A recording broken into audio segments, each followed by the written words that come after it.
Radio Universidad de Chile presenta Tras las líneas. Conversaciones con Manuel Antonio Garretón, Premio Nacional de Ciencias Sociales. Un programa del Departamento de Sociología y Magíster en Ciencias Sociales de la Universidad de Chile. Muy buenas tardes. Bienvenidas y bienvenidos a Tras las líneas, el programa semanal. Y hoy será el programa número 51. Pasamos ya los 50.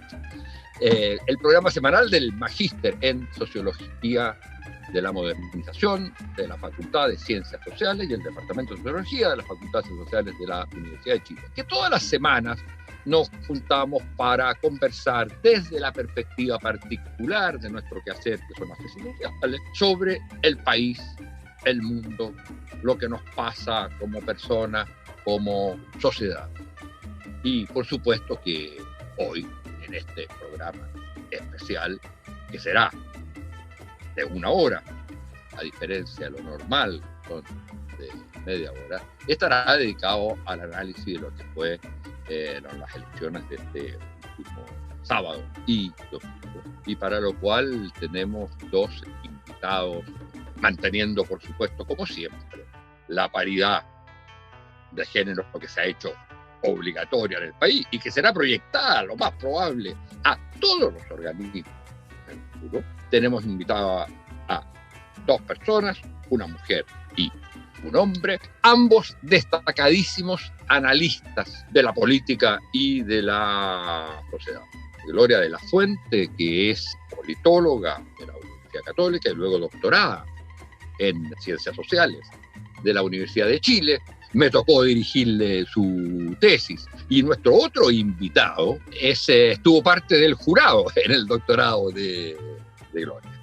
Y hoy día Gloria es la presidenta del Consejo de Transparencia, luego de haber sido presidenta de la Fundación Chile 21, de haber estado en la dirección de estudios de la SECPRES en gobiernos anteriores y de haber realizado trabajos muy importantes, especialmente referido a la calidad de la política y también respecto de los movimientos sociales. Tiene 2 libros últimos, que son uno sobre el estallido, digamos, y el otro sobre la calidad de la política. Y hoy día, como digo, está en el Consejo de Transparencia, pero sigue siendo una columnista y una persona que participa en el debate público en televisión, prensa, etc. Nuestro otro invitado es Carlos Unanue, probablemente el cientista político más importante de este país y uno de los más importantes de América Latina, que es doctorado en la Universidad de Heidelberg en Ciencia Política, fue fundador del CERC y el generador de toda esa línea, de las investigaciones y encuestas de opinión pública del CERC, que eran de las más prestigiadas que había en Chile. Es profesor actual de la Universidad de Chile y él ha publicado muchos libros. Ha sido profesor visitante en muchas partes. Entre los libros más importantes, más conocidos, yo diría que son obligatorios hoy día para la reflexión sobre aquellos temas que trata, son por un lado El régimen de Pinochet, probablemente el libro clásico sobre la dictadura, y el otro que es donde de alguna manera le pone un título al tipo de democracia que estamos viviendo post-transición, que se llama La democracia semisoberana, y que también es un libro de enorme importancia, yo diría obligatorio para quienes quieren estudiar estos procesos. Bueno, el tema que vamos a tratar, decía yo, era las elecciones, el significado de la elección. Vamos a hacer una primera parte, intentar hacer una primera parte sobre el significado de estas elecciones, una segunda parte en que vamos a ver cuáles son los impactos o proyecciones que esto tiene en la situación política actual y en lo que va a ser las próximas elecciones presidenciales, y en tercer lugar, hacer una reflexión sobre cuáles van a ser los desafíos, los problemas, las cuestiones centrales, cómo se va a desarrollar, cómo vemos que se va y que debiera cada uno, según lo que piensa cada uno, ser el desarrollo del proceso constituyente. Partamos señalando que lo obvio, que se trata de unas elecciones de enorme importancia histórica, y uno podría decir quizás ser las más importantes de la historia de Chile, al menos entre las tres más importantes. Pero si uno piensa en el futuro y piensa además el significado que tienen como haber ayudado a resolver una gran crisis que tenía la sociedad chilena, probablemente sea la más importante. Pero más allá de eso, tratemos de desentrañar el significado. Y lo primero que yo diría sería que hay que distinguir, y no sé si los invitados a esta conversación estarán de acuerdo, pero hay que distinguir entre dos elecciones. Una, las elecciones constituyentes, y otra, las tres otras elecciones, que si bien una de ellas es inédita, corresponden a elecciones de alguna manera clásicas, con el sistema de partidos que dice la ley, con todas las características propias de unas elecciones de concejales y de alcaldes, como se han hecho hasta ahora, y que pueden ser analizadas en términos de clásicos. Y en términos clásicos, para la sociedad chilena, para el Chile de hoy, significa: aquí perdió la derecha. Y ese es un punto elemental, y perdió el gobierno. En segundo lugar, eso significa que ganó la oposición, sobre todo con una muy importante, digamos, votación para la izquierda, Frente Amplio y Partido.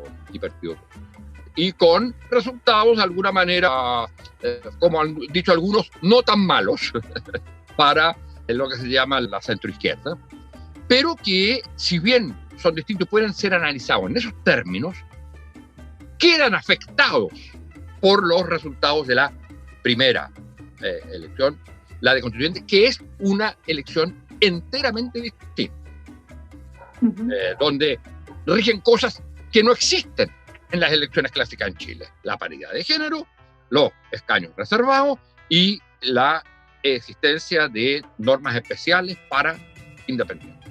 Si me quiero arriesgar a decir algo, diría: la Constitución del 80 fue la proyección institucional del bombardeo a la moneda y de la dictadura militar. Y yo diría que estas elecciones, las elecciones de constitución, que por supuesto afectan a la otra, son específicas, son la proyección institucional electoral del estallido. Aquí rige mucho menos gobierno-oposición, rige mucho menos izquierda-derecha. Por supuesto, eso está presente, porque en la vida política chilena estas cosas están presentes, pero lo central es que expresa mucho más la diversidad del estallido, es mucho más la expresión institucional del estallido. Y no deja de ser interesante que una de las personas electas sea la señora Pikachu, que era el símbolo de alguna manera de las manifestaciones. Entonces, uno dice: aquí hay realmente un terremoto, en el sentido que es probable que estas elecciones sean, y esa es la hipótesis, sean el indicador de lo que van a ser en el futuro. Quizás no exactamente las próximas, pero en el futuro, lo que vayan a ser los clivajes, las formas de organización política, incluso que la manera como se organicen los partidos, todo eso va a estar, yo creo, más cercano a lo que han sido las elecciones de constituyentes que las otras tres elecciones. Bueno, muy bienvenida Gloria y Carlos, y partamos entonces por cómo ven ustedes y cuáles serían los puntos que ustedes resaltarían de las elecciones del día sábado y domingo. Gloria.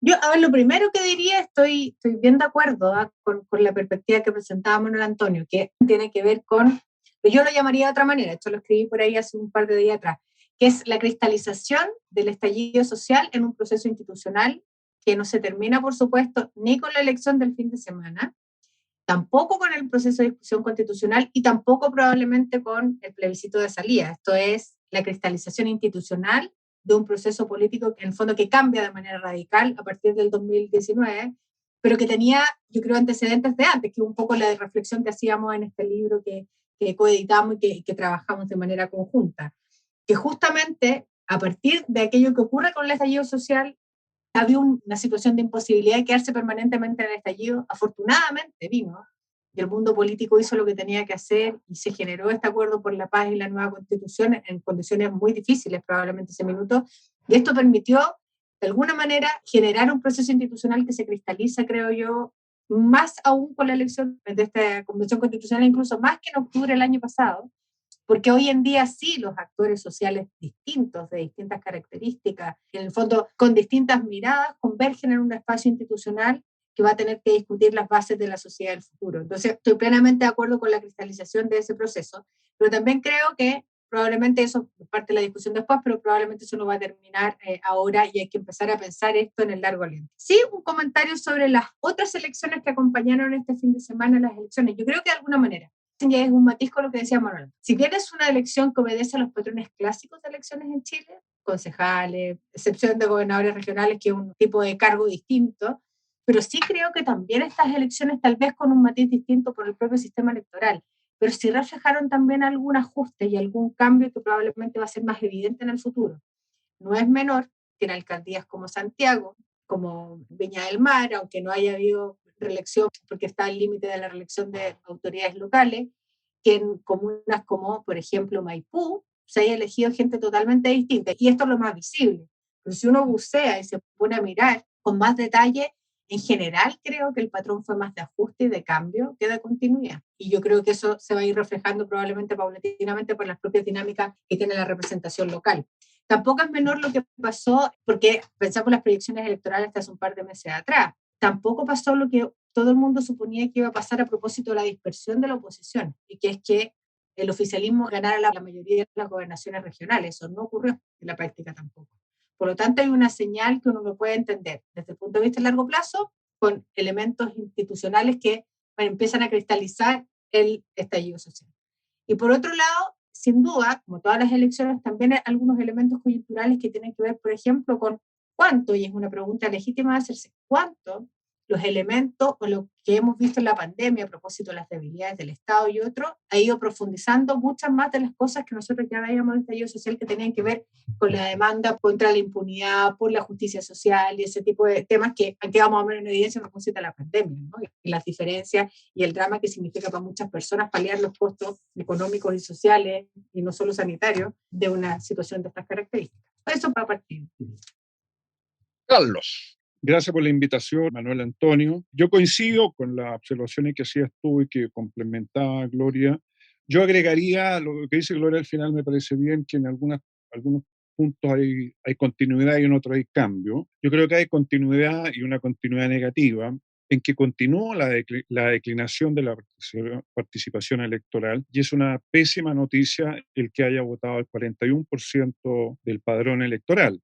Se podrán dar las explicaciones que corresponde por la pandemia, pero una elección tan importante, y en esto yo coincido contigo, es la elección más importante, yo diría después del plebiscito, por darle, porque un plebiscito que define si un régimen a ser autoritario, democrático, marca el final de un régimen y el parto de uno nuevo.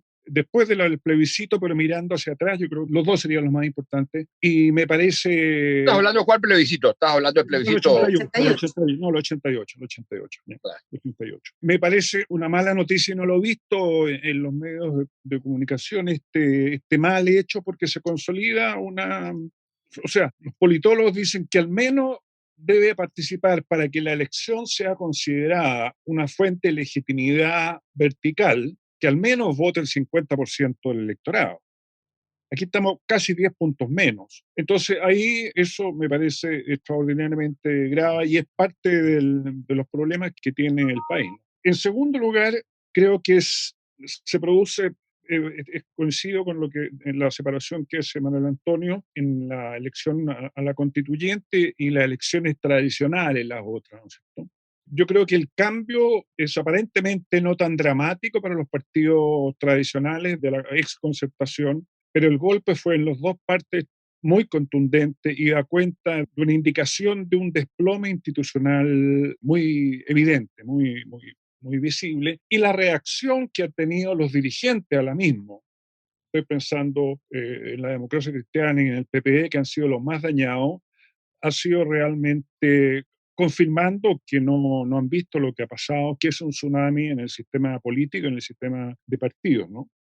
Ahí hay un punto importante, son las instituciones que hay, son plebiscitos, son elecciones competitivas, participan los partidos, pero también los cambios que se producen en los procesos políticos afectan al sistema de partidos en mayor o menor medida de acuerdo a la capacidad que tienen los líderes. Y uno que es más viejo se acuerda de momentos de cambio político y de renovación de la élite. Algunos partidos ahora tienen dirigentes que han estado 30 años en la política activa, 25 años. Es como si en el año 70 los dirigentes de izquierda hubieran formado parte del gobierno del Frente Popular, o algunos años antes en el gobierno de la Democracia Cristiana hubieran sido los dirigentes de los partidos, hubieran sido los que estaban en el gobierno o en la oposición de la segunda administración de Arturo Alessandri. Entonces ahí hay un problema del liderazgo y de la élite que yo lo encuentro bien complicado para los partidos históricos. Eso, la derecha tiene otros problemas, no quiero entrar sobre eso. Perdón, Allende, Sí. Allende permite aquí. Sí. Mira, para irnos al tema de la participación, una de las cosas interesantes es que nadie ha cuestionado la legitimidad del proceso por la baja participación. Entonces, esto nos obliga a hacer una cierta reflexión. Uno, es muy malo que haya tan baja participación. Sin embargo, y eso nos vuelve a unir con Carlos contra lo que pensaba Gloria, y no sé si ya, espero que haya cambiado, y es que Carlos y yo fuimos unos, pero obsesionados con el voto obligatorio contra el voto voluntario, pensando que había sido el más grave error de los gobiernos de Lago y de Bachelet estar de acuerdo en eso. Es decir, lo peor de todo, no es que se vieron obligados, estaban de acuerdo, les gustaba el voto voluntario. Hicieron argumentos a favor, como lo hacía Gloria, y eso nos llevaba a unas largas discusiones que impedían avanzar en la tesis. Lo recuerdo. Bueno, pero, el estudiante se puede equivocar, pero no un presidente, dos presidentes y un expresidente, porque Fred Ruiz Tagle también estuvo de acuerdo. Así es. Está claro, y yo creo que va a ser indiscutible que en la nueva Constitución se va a aprobar el voto obligatorio. Tal como yo creo que va a ser imposible que no haya en el futuro escaños reservados y que va a ser muy difícil que no haya paridad de mujeres en el futuro. Pero, en fin. Paridad, además, en distintos cargos de representación. Sí, no le digo, pero por lo menos. No, por lo menos en el Congreso. Pero una cosa es que evidentemente hay que asegurar, porque sobre todo el mundo sabe que el voto voluntario significa que vota en general los sectores más acomodados.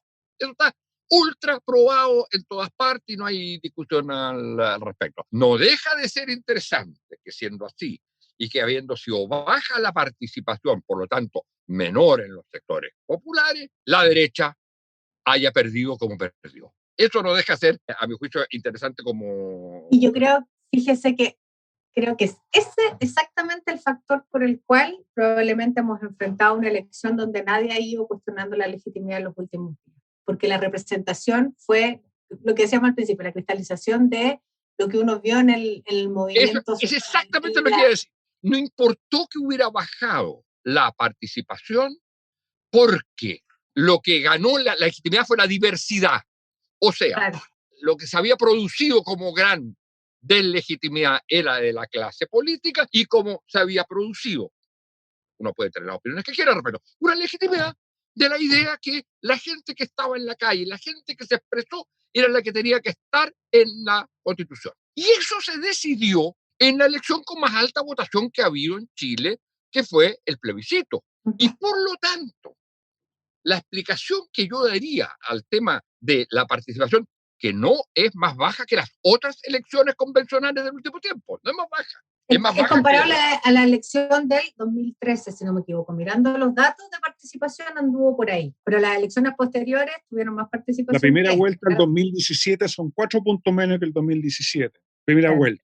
Claro, entonces lo que ocurre es que en la elección de constitución se produce, que era lo principal, la gente dijo, lo que yo quiero es que haya una constitución que sea hecha por no incumbentes, por no gente de la clase política, y no tengo ganas de seguir votando y de ir a votar por las otras elecciones.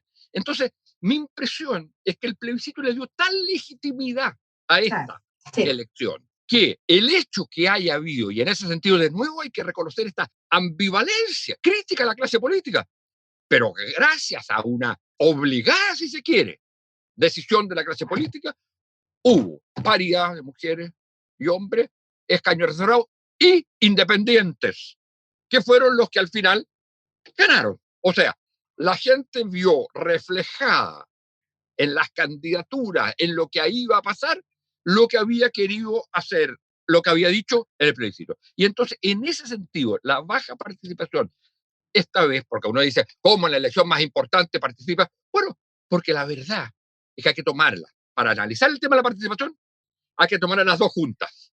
Hay que tomar plebiscito y esto.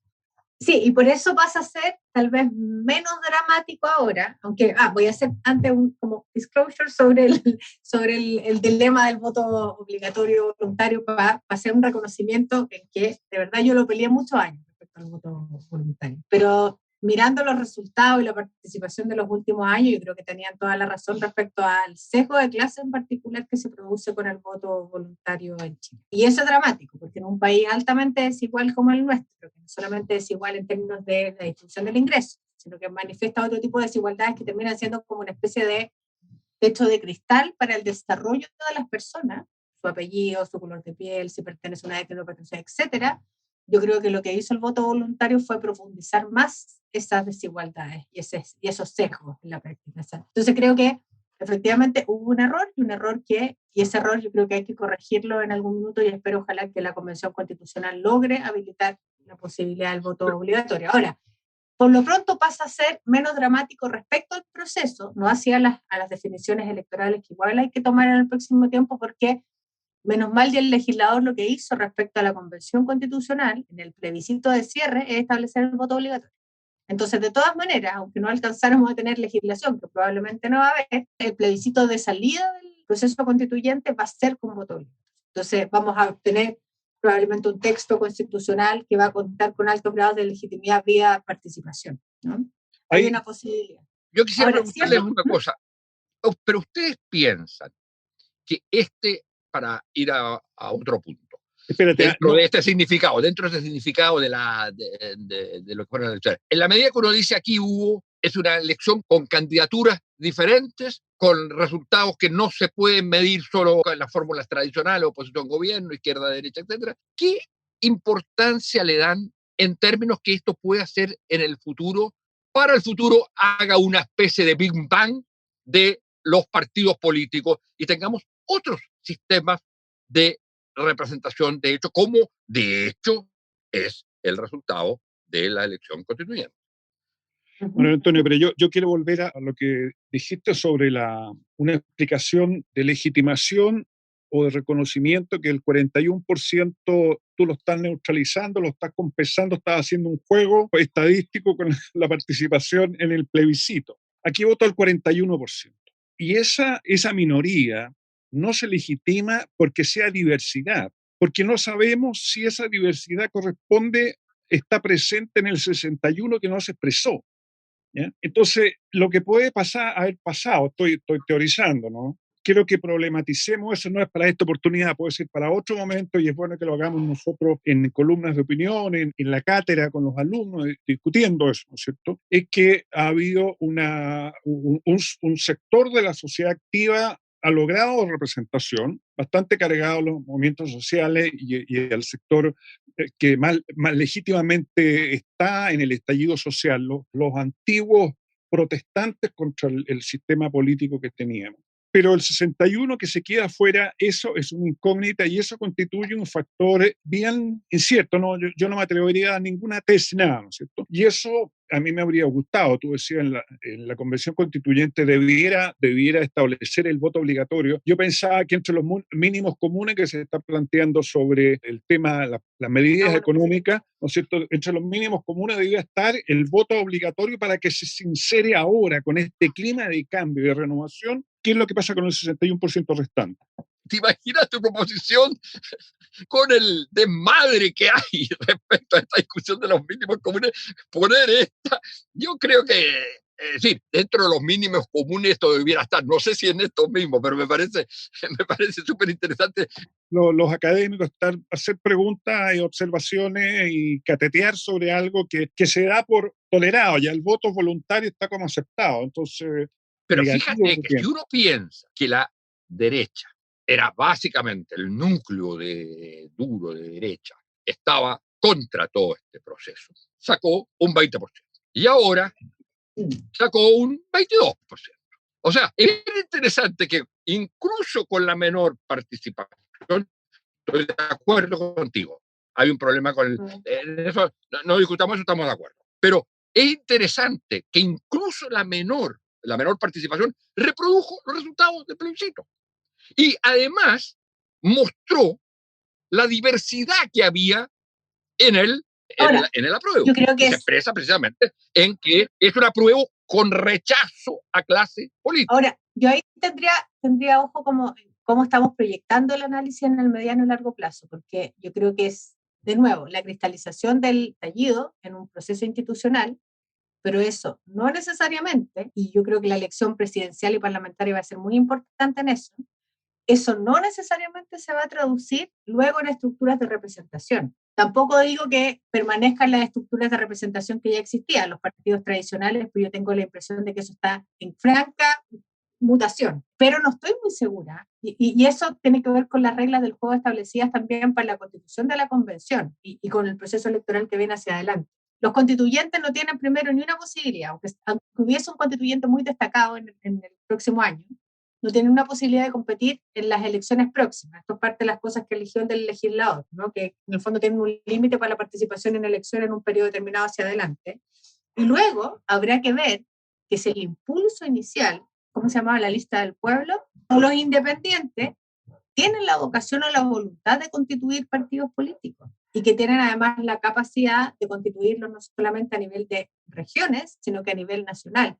Eso, de acuerdo a lo que uno vio en la última experiencia nomás del Frente Amplio, no es muy fácil de conseguir. Pensemos la cantidad de partidos que constituían o movimientos que constituían el Frente Amplio, que tuvieron la intención de constituirse en partidos, finalmente terminaron desapareciendo porque no alcanzaban el mínimo, digamos, legal. Entonces, mi impresión es que está por verse y por construirse todavía esta idea de que existe efectivamente de esa cristalización que hay hoy en día en la Convención Constitucional la posibilidad de generar estructuras de representación después. ¿De qué creo que va a depender? Entre otras cosas, de cómo se permee el debate, por ejemplo, hacia el futuro de la propia elección presidencial y parlamentaria que tenemos a puerta, porque eso va a definir al menos el derrotero en los próximos 4 años. Sí, pero a ver, es que las estructuras de representación, usando el término de la matriz sociopolítica que usted dice, las estructuras de representación no son necesariamente los partidos. Puede ser, pero por eso digo que está en construcción. ¿Qué pasa si estas nuevas estructuras de representación, por darle un nombre, simplemente se marginan del proceso político y llegamos a una participación mucho más baja, que va a obligar? Lo que a mí me da la impresión es que aquí, y eso es lo que no lo tengo claro, pero tengo la impresión que hay un punto de partida para una recomposición de las estructuras de participación o representación, si se quiere, y B, concretamente, del sistema de partidos que actualmente tenemos. Y yo creo que esto no se va a producir necesariamente ahora. Lo más probable es que se produzca en el proceso constituyente mismo. Yo creo que eso se produjo, Manuel Antonio, eso se produjo. La recomposición todavía no, la descomposición sí. O sea, el sistema de partido queda sin la democracia cristiana y eso es un cambio mayor. Mayor. Es decir, perdón, no solo eso, Carlos, queda sin partido. Por primera vez el sistema político chileno queda sin partido de centro orgánico.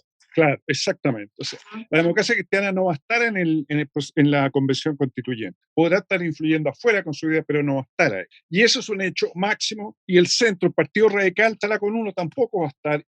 y otros partidos de centro izquierda que uno puede un poco poner en el sector, el PPD tampoco. Entonces, eso y la crisis de la democracia cristiana venía hace tiempo. Entonces, aquí estamos, yo creo, como en Italia, no lo conozco bien cómo siguió después, pero los sectores de la democracia cristiana como tal no la veo, y por la reacción que tenía ahora la directiva, no la veo enfrentando lo que ocurrió. Y ahí va a tener que acelerarse el proceso de recomposición. Yo creo que la representación principal es con partidos. Lo otro pueden ser movimientos, lo que sea, pero eso es un partido.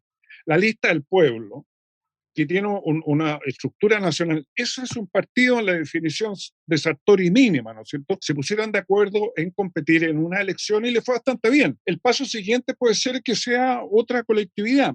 Va a haber un proceso inicial de gran fragmentación en el centro y en la izquierda, pero eso va a apuntar hacia una decantación y una configuración de un nuevo sistema de partidos, y lo mismo debería ocurrir en el centro y en la derecha. La derecha después de Pinochet, o sea, la derecha también ha tenido una derrota que no se ha expresado tanto, porque claro, no tuvieron al tercio, pero tampoco son cuatro gatos, ¿no? Y ellos están en una situación muy a la defensiva por la pésima política del gobierno de Piñera, pero después de él también se va a tener que recomponer. Entonces, todo el sistema de partido como tal, yo creo que ya ahora comenzó su reconstitución nueva, más que el fin del mismo, ¿no? Yo estoy de acuerdo con eso. Lo que tengo duda es en cómo esto se reconfigura. O sea, no necesariamente lo que estamos viendo en la Convención Constitucional va a ser posteriormente la expresión de una nueva configuración del sistema político, es decir, 5 grupos o 5 movimientos. Yo tengo la impresión que eso está en mutación, como hemos visto la mutación en los últimos años, y esa es la lógica probablemente de un cambio de paradigma como el que estamos enfrentando, que es lo que vimos con la tercera fuerza, básicamente representada el Frente Amplio en Chile, y la dispersión hoy en día que eso tiene. Y que si uno lo proyecta a la experiencia española, es más o menos lo que pasó con el Podemos en España, ¿no? En su minuto. Entonces, mi impresión es que estamos en una especie de tránsito hacia una reconfiguración del sistema de partidos, donde tengo la impresión de que podría pasar, como tenemos elecciones a cortas, que a lo mejor haya todavía como, ¿cómo podríamos decir? Como una mínima posibilidad para los partidos que quedaron fuera totalmente de tratar de sacar la cabeza a la superficie al menos. Está difícil, pero depende mucho también de cómo se reconfiguren los discursos y la mirada hacia el futuro de esos partidos, que asuman los liderazgos por lo demás. Con los mismos liderazgos probablemente el resultado puede ser el mismo, pero tengo la impresión que estamos en un tránsito más allá, y pensemos que la elección ahora va a ser a fin de año, y después vamos a tener un proceso de varios años sin elecciones, dependiendo qué es lo que decía la Convención Constitucional de que un año más. O sea, yo creo que para ir como cerrando esta parte respecto de los dos puntos, o sea, está claro que está habiendo, con un futuro relativamente cierto, un proceso de recomposición muy profunda del sistema de partido y de las formas de representación que podrán, cristalizar el partido, pero que van a ser cuestionadas a veces, etcétera. Sí. Es decir, no voy a usar una palabra que odio, pero ahí hay una cierta liquidez. Yo creo que no es cierto, no es líquido eso, es claro mucho más viscoso que líquido.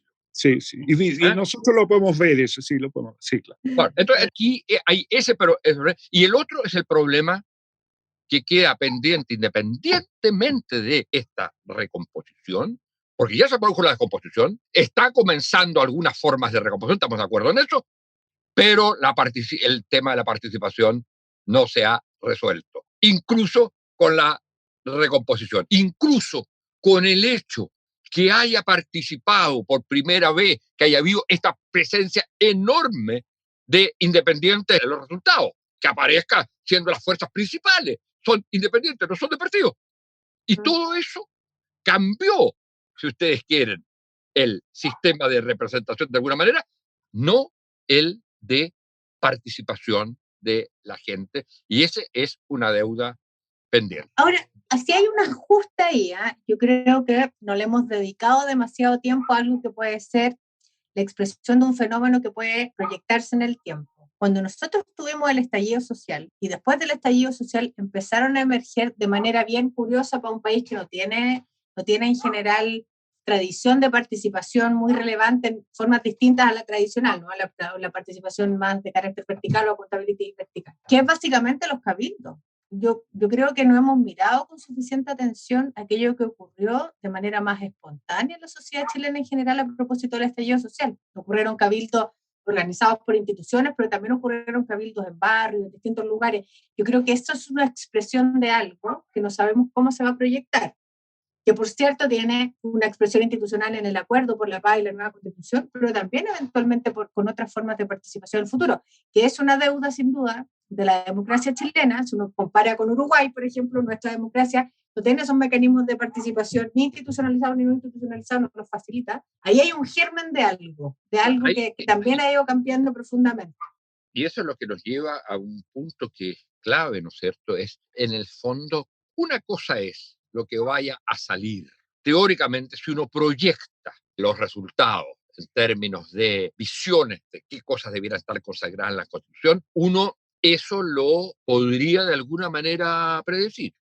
Es muy probable que va a haber una expansión de los derechos y de las garantías para los derechos sociales, que va a haber escaños reservados en el futuro y por lo tanto reconocimiento de la multinacionalidad en todos los planos, no solo en el plano puramente cultural, sino en todos los planos de autonomía posible, etcétera, que va a haber un rol del Estado y de lo público y de la educación pública como una cuestión principal por sobre el mercado, principios subsidiarios, etc. Todas esas cosas uno las puede de alguna manera prever que va a ser así. Lo que cuesta más prever, creo yo, es cómo se va a organizar la relación entre, o sea, cómo se va a predecir a través del proceso constituyente lo que van a ser las nuevas formas de participación e inclusión de la ciudadanía. Y eso obliga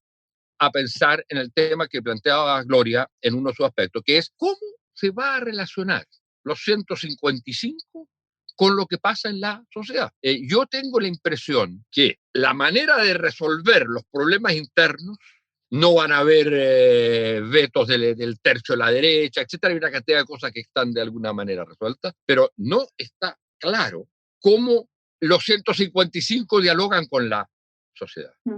Y mi impresión es que esto va a llevar a un tema central al comienzo, que es el famoso tema del reglamento. O sea, yo tengo la impresión siguiente. Mire que estamos hablando de la cantidad de grupos que están incluidos, de visiones que están incluidas. Entonces, ¿cómo se va a tomar una decisión sobre ciertos aspectos en los cuales realmente haya posiciones distintas? Yo tengo la impresión que va a haber que pensar, lo largo así, hoy día esto sería visto inconstitucional, pero hay que pensar una reforma constitucional que permita que haya un plebiscito ratificatorio, pero que no sea el global total, que sea por ítem. O sea, que tú puedes someter preguntas. Mira, Manuel Antonio, mira, yo creo que aquí estamos en una crisis de representación muy grave, pero no es el único país que ha estado con crisis de representación, ni será el último.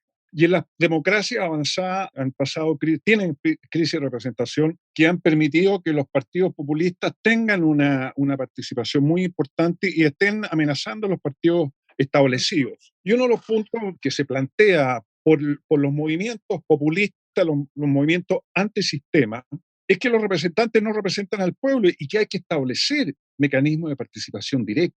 El caso de Italia fue el más conocido y hay bastante evidencia que ha demostrado que la experiencia de participación directa en Italia, ya sea de propuestas de leyes o derogación de leyes, favoreció los movimientos populistas y los movimientos de extrema derecha. Entonces, yo creo que esa evidencia tenemos que tenerla presente, porque acá tú has dicho, y tú tienes razón, el 25 de octubre, por decir, más que el 18, el 25 de octubre, porque hubo 1,5 millones, esa diversidad está presente en la Convención Constituyente. Esos 55 tienen la legitimidad, a pesar de que votó el 41%, yo la cuestiono, no puede seguir conversando con la sociedad que son ellos. Ahí se les delegó, esa es la importancia que tiene la elección del sábado y del domingo. Ellos debieran concentrarse en preparar una nueva constitución con la debida complejidad y dedicación que ellos tienen, porque yo escuchaba algunas entrevistas ayer en la prensa, personas con biografía extraordinariamente importantes, no tienen ninguna experiencia política, no importa, pero son profesoras, son estos dirigentes sociales. Bueno, esa gente va a tener que comunicarse, va a haber un espacio complejo y lento para que esa sabiduría acumulada por la experiencia y también por el conocimiento se plasme en un texto constitucional. Y yo creo que va a ser posible que se llegue a claro, probablemente va a haber una explosión de derechos, ¿no? Pero va a ser una constitución más representativa de lo que es la diversidad sociopolítica del país, que si hubiese sido con una representación con los partidos establecidos, ¿no? Yo creo no agregaría una democracia directa en el proceso constituyente, ni menos un plebiscito por issue, no, ahí sí que no vamos a terminar nunca, entonces eso es Italia, sí. Italia que terminó con Berlusconi. Estando de acuerdo con Carlos, haría un par de matices. Primero, efectivamente, yo creo que no solamente en Italia, en América Latina hay harta experiencia de democracia plebiscitaria, que en la práctica termina siendo un instrumento de guerra entre las coaliciones políticas que son adversarios. Yo creo que efectivamente en algún ámbito es peligroso, pero alguna otra medida, otro mecanismo puede servir efectivamente para agilizar el debate y la deliberación política. Ahora, en este caso en particular, me quedo con la discusión que había en el último tiempo respecto a si rodear la convención o acompañar la convención. Acompañar la convención, decía ayer Agustín Esquella, rodear la convención, decía el presidente del Partido Comunista hace un tiempo atrás.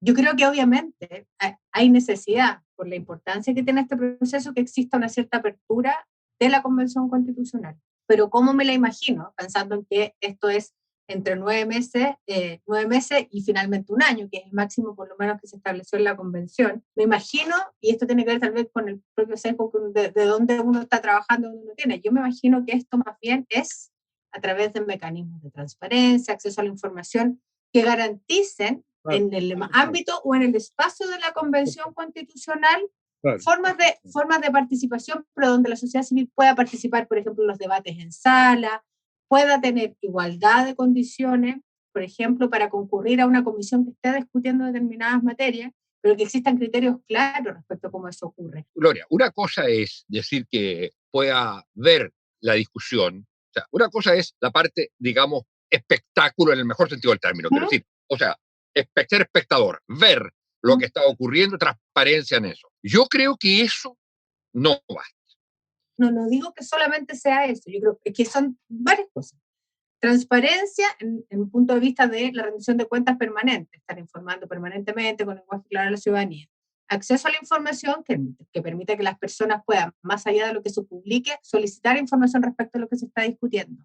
Y que esos mecanismos a su vez habiliten la posibilidad de que distintos actores puedan concurrir con su opinión, con su mirada, dependiendo de qué cosas se esté discutiendo, a la convención para poder plantear sus puntos de vista. Es decir, por ejemplo, se está discutiendo derechos de agua, yo me imagino que habrá tanto empresas grandes como sociedad civil preocupada de los derechos del agua y cómo esto se discute ahí. Bueno, que haya igual criterios para que se establezca igualdad de condiciones para escuchar a los actores de la sociedad, independiente de quienes representen, ¿no? Y que no haya sesgos en la invitación. Y ahí, pero ahí yo creo que también chocamos con algo que decía Carlos Huneeus un rato atrás, que tiene que ver con los tiempos, en cómo cada representante se hace cargo de volver a sus representados para que de alguna manera esto genere una conversación. Va a ser difícil al calor de una discusión que va a durar 9 meses o un año, donde la primera discusión va a ser el reglamento. Pero me imagino que hay que buscar mecanismos adecuados, por eso digo, estoy más de acuerdo con Agustín Esquella, probablemente de acompañar a la convención, de facilitar el trabajo, de que haya posibilidad que actores de distinto tipo que representan distintos intereses puedan efectivamente hacer sus puntos de vista en ese espacio y facilitar la toma de decisiones, pero la deliberación va a depender de las comisiones. Yo creo que es injusto oponer lo de Esquella a lo de rodear. Yo creo que quieren decir lo mismo. Puede ser. Y Esquella no habría dicho acompañar si antes no hubiera usado la palabra rodear. Y el primero que usa tiende siempre a ir verbalmente, discursivamente, más radicalmente. Yo creo que en ambos casos se está hablando de lo mismo. Se está hablando porque acompañar no es. Acompañar supone, y la palabra lo dice de alguna manera, supone alguna institucionalidad, porque supone alguna continuidad. Acompañar es no que uno vaya a esto, sino que haya un proceso de acompañamiento y eso tiene que ser consagrado de alguna manera institucionalmente.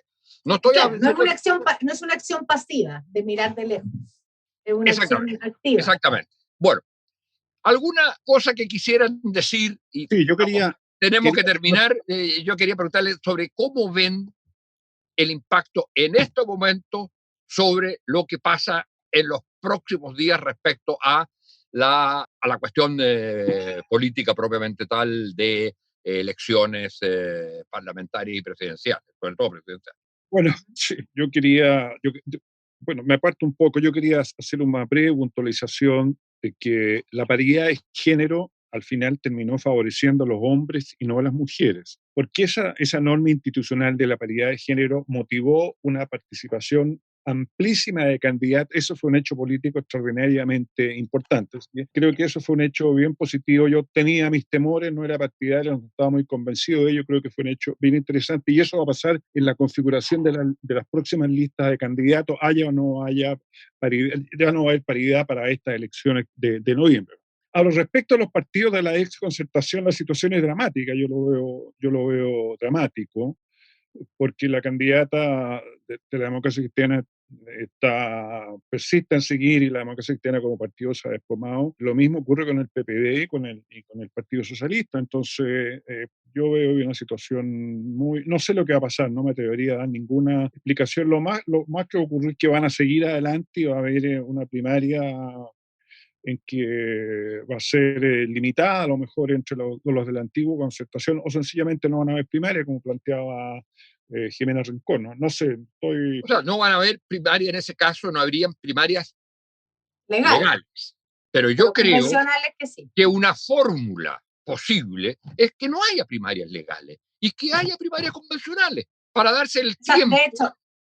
de hecho, ese es el punto, porque lo que se está discutiendo hoy en día, al parecer, es la temporalidad. Esto tienen que decidirlo en los próximos días, entonces, por supuesto, no hay tiempo. De aquí a mañana, 32 no hay horas. tiempo. Por supuesto, no hay tiempo. Entonces, lo más probable, dado ese escenario, es que se termine en una lógica de primaria convencional. Pero más allá de cómo sea la primaria, cómo sea al final la candidatura, es finalmente cómo van a lograr estos partidos, que finalmente son partidos que han estado en las estructuras de poder muchos años, a los que también les pasó por encima el estallido social y demás, de reconfigurar un discurso que haga sentido. Y yo creo que ese es el punto.